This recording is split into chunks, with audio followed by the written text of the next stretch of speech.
औज़ुबिल्लाहि मिनश्शैतानिर्रजीम बिस्मिल्लाहिर्रहमानिर्रहीम अस्सलामु अलैकुम वरहमतुल्लाहि वबरकातुहू। कैसे हैं जी तमाम दोस्त? उम्मीद करता हूँ खैरियत के साथ होंगे। मेरा नाम ज़हूर अहमद दानिश और आप देख रहे हैं मेरा यूट्यूब चैनल फॉरेक्स एक्सपर्ट।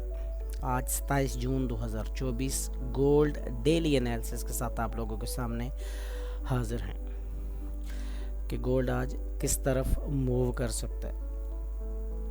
लेकिन एनालिसिस शुरू करने से पहले आप लोग चैनल को एक बार सब्सक्राइब कर लें और कमेंट में अपनी राय का इज़हार ज़रूर किया करें, क्योंकि आज इंतहाई हाई इम्पैक्ट न्यूज़ है। यूएसए का जीडीपी का डेटा रिलीज़ होना है और ये डेटा जब भी रिलीज़ होता है कम से कम 60 से $80 या कभी कभी $100 तक भी मूवमेंट करवाता है। तो इसलिए आज के दिन में आपने ट्रेड को इस अंदाज से प्लेस करना है कि आपकी इक्विटी भी सेव रहे, कोई लंबे रिस्क में या विदाउट ऐसा ट्रेड में नहीं बैठना, क्योंकि जब तक आपके पास पैसा संभाला रहेगा आप मज़ीद ख़रीदारी या सेलिंग कर सकते हैं। मार्केट में ज़िंदा रहने के लिए पैसे का होना ज़रूरी है। जब पैसा ही नहीं रहा तो फिर लोगों के एनालिसिस देखने का या ग्रुप देखने का या सिग्नल्स देखने का या वीडियोस देखने का कोई फ़ायदा नहीं है। वीडियोस देखने का फ़ायदा या सिग्नल्स देखने का फ़ायदा हमेशा उस वक्त होता है जब आपके अपने पास कुछ अमाउंट मौजूद हो जिसकी बेस पर आप ट्रेड कर सकते हैं। तो एनालिसिस शुरू करते हैं। सबसे पहले M15 का चार्ट जो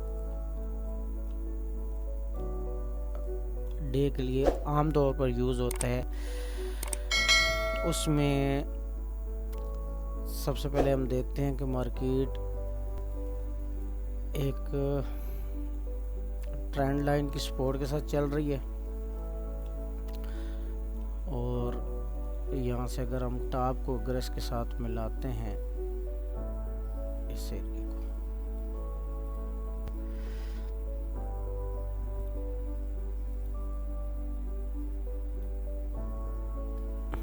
मैंने इस एरिया को कवर किया, इस एरिया को कवर किया और इस एरिया को कवर किया। इसके मुताबिक मार्केट दो सिनेरियो क्रिएट कर सकती है। एक तो ये बना हुआ बॉटम पे है और इसे बीरिश पीनट आप कह सकते हैं कि मार्केट अपने इस 2300 या 2302-23 के लेवल को टकराने के बाद वापस अपने इस एरिया में आएगी और अगर इसको क्रॉस करती है और वापस रीटेस्ट करती है तो आपका नेक्स्ट लेवल 85 होना चाहिए। और अगर मार्केट इस एरिया को ब्रेक करती है और यूं वापस इसको 2300 के एरिया को रीटेस्ट करती है तो आपका जो नेक्स्ट लेवल होगा वो 2315 या 16 होना चाहिए, ये वाला।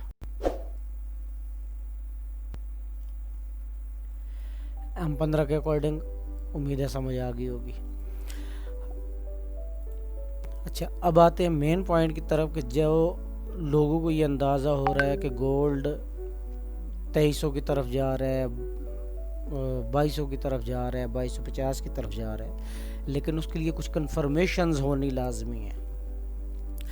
H4 का चार्ट हम जाकर देखते हैं और H4 पर कुछ चीज़ें एनालाइज करते हैं कि H4 पर क्या चीज़ें हमें समझ आ रही हैं। अगर मैं इसकी इस सपोर्ट को मार्क कर लूँ 2286 का एरिया बनता है ये वाला, और इसको मैं अगर हेड एंड शोल्डर कंसीडर करूँ, ये इसका शोल्डर आ गया, ये इसका हेड आ गया, ये दोबारा इसका कंसीडर कर लेते हैं ये एरिया, और इधर ही मार्केट को नीचे नहीं आना चाहिए। जो ये एरिया मार्केट का रहता है ये वाला, इधर तक मार्केट को 2344 से 45 आना चाहिए और फिर वहाँ से मार्केट को सेलिंग की तरफ मूव करे तो फिर ये हेड एंड शोल्डर कंफर्म, बल्कि फिर उस वक्त 86 पे नहीं आएगा, फिर उसके बाद ये 2250 के लेवल पे आएगा। तो जितना एरिया आपके पास ये बच रहा है ये वाला, तो ये भी मार्केट ने फिल करना है ना, ये वाला। ये अगर मार्केट यहाँ से डायरेक्ट अगर डाउन आ जाती है तो फिर अपने इस एरिए को कौन फिल करेगा? ये वाला, ये वाला। इसका मतलब है मार्केट नीचे आएगी, नीचे आने के बाद मार्केट फिर पलट के ऊपर जाएगी, मतलब इसी तरह मार्केट ने घूमना है। तो ये चीज़ें आप ध्यान में रखें कि मार्केट यहाँ से मुमकिन है इधर से जाएगी ऊपर, और 2314-15 से आपने सेल की ट्रेड प्लेस नहीं करनी। बहुत सारे लोगों का माइंड ये है कि यहाँ से सेलिंग की आएगी, लेकिन कोशिश करें कि आप एवरीडे बाय ट्रेस करें जब तक कि गोल्ड आपका 2344-45 का एरिया नहीं लगा लेता। ये आपका इंतहाई इम्पोर्टेंट एरिया है ये वाला।